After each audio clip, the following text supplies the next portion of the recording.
Good evening, everyone. Issues on the second wave of the coronavirus has been causing public fears to arise as new cases spike due to India's unlocking plan on June 8. At the same time, South Korea's health authorities are taking emergency actions as the second wave of the coronavirus is predicted to begin. China, on the other hand, has announced low to no possibility of coronavirus happening in the country. Earlier today, New Zealand was praised by the world as the coronavirus has started to withdraw from the country. Businesses, schools, and gatherings were back to normal as Prime Minister Jacinda Ardern announced 0 new cases of coronavirus over the past weeks. New reports from the UK have shown some positive leads in its partnership with the Oxford University, declaring to distribute vaccine supplies by September this year. Meanwhile, the US has declared its plan in supplying vaccines by early 2021. This is The World Today with Elita, Stacia.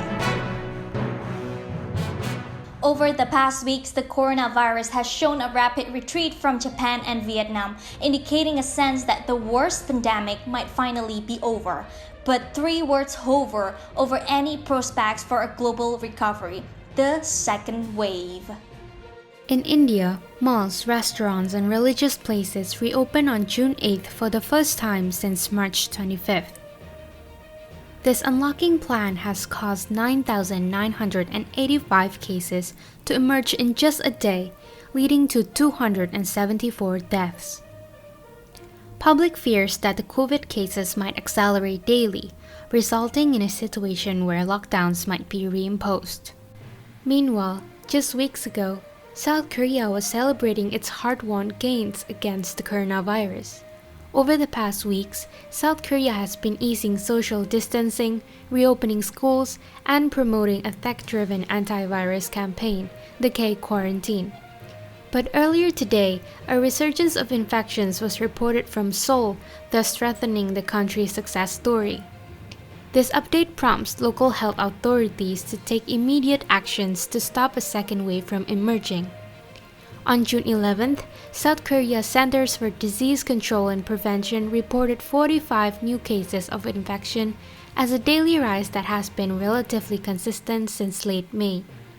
Most are from the Seoul metropolitan area, where health authorities have struggled to trace transmission.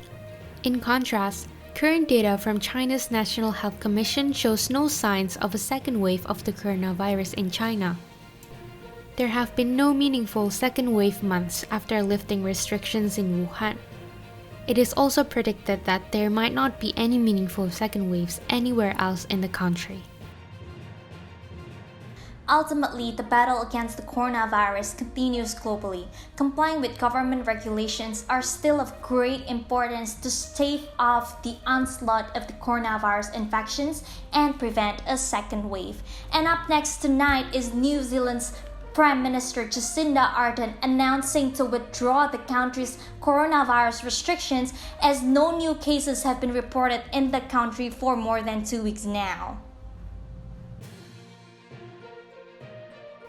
Reporting live from New Zealand, the country noted a significant improvement in handling the coronavirus.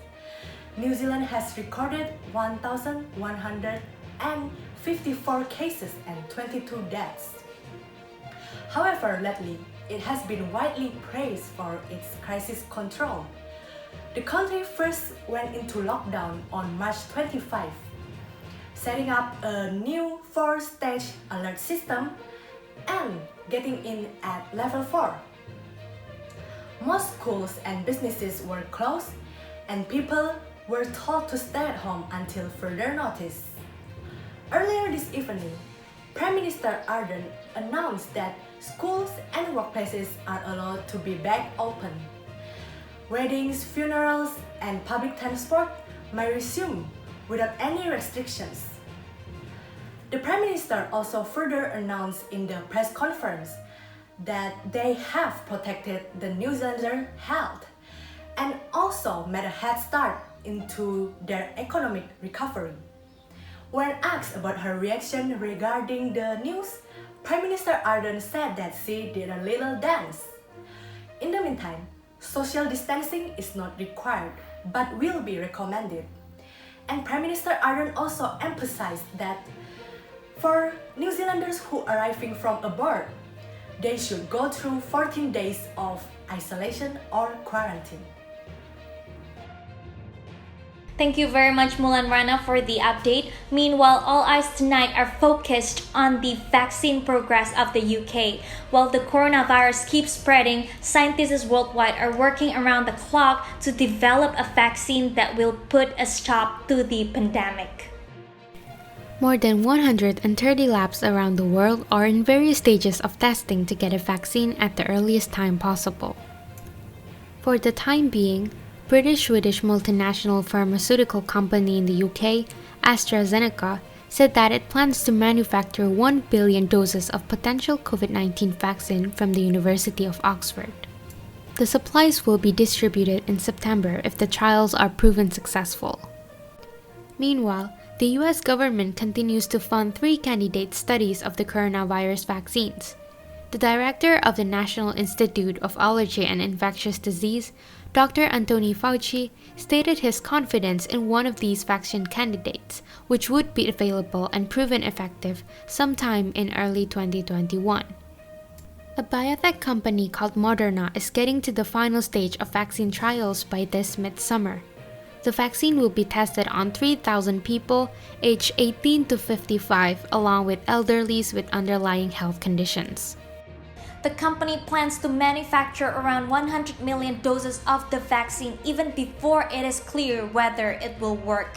This is to speed up the distribution in case if the vaccine does prove its effectiveness. Dr. Fauci added that with a couple of cycles, a suitable vaccine, and a lot of herd immunity that the world could ultimately nail the virus down. If the coronavirus started to mutate and escape the protection of a vaccine, people might need to do the same thing they did with influenza. We certainly hope that the vaccine will be available as soon as possible, but we'll see. This is the World Today News for this evening. I'm Elita Stacia. For all of us tonight at the World Today News, please always stay safe and take care wherever you are. Good night.